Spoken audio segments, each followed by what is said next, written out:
ಜ್ಞಾನೋಕ್ತಿಗಳು ಅಧ್ಯಾಯ 17. ವ್ಯಾಜ್ಯದ ಮನೆಯಲ್ಲಿ ತುಂಬಿದ ಔತಣಕ್ಕಿಂತ ಸಮಾಧಾನದ ಒಣತುತ್ತೆ ಮೇಲು. ಜಾಣನಾದ ಆಳು ಮಾನ ಕಳೆದ ಮನೆಮಗನ ಮೇಲೆ ಅಧಿಕಾರ ಮಾಡುವನು. ಮನೆ ಮಕ್ಕಳೊಂದಿಗೆ ಬಾಧ್ಯತೆಯನ್ನು ಹೊಂದುವನು. ಬೆಳ್ಳಿ ಬಂಗಾರಗಳನ್ನು ಪುಟಕುಲುಮೆಗಳು ಶೋಧಿಸುವವು. ಹೃದಯಗಳನ್ನು ಶೋಧಿಸುವವನು ಯೆಹೋವನೇ. ಕೆಡುಕನ್ನು ಕೆಟ್ಟ ತುಟಿಗಳನ್ನು ಗಮನಿಸುವನು. ಸುಳ್ಳುಗಾರನು ನಾಶನದ ನಾಲಿಗೆಗೆ ಕಿವಿಗೊಡುವನು.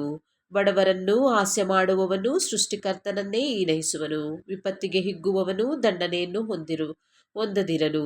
ಮಕ್ಕಳ ಸಂತತಿಯವರು ವೃದ್ಧರಿಗೆ ಕಿರೀಟ, ಹೆತ್ತವರು ಮಕ್ಕಳಿಗೆ ಭೂಷಣ.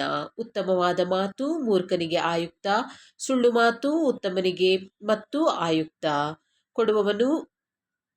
ಕೊಡುವವನ ದೃಷ್ಟಿಗೆ ಲಂಚವು ಚಿಂತಾಮಣಿಯಾಗಿದೆ. ಎಲ್ಲಿ ಹೋದರೂ ಅವನಿಗೆ ಅನುಕೂಲವೇ.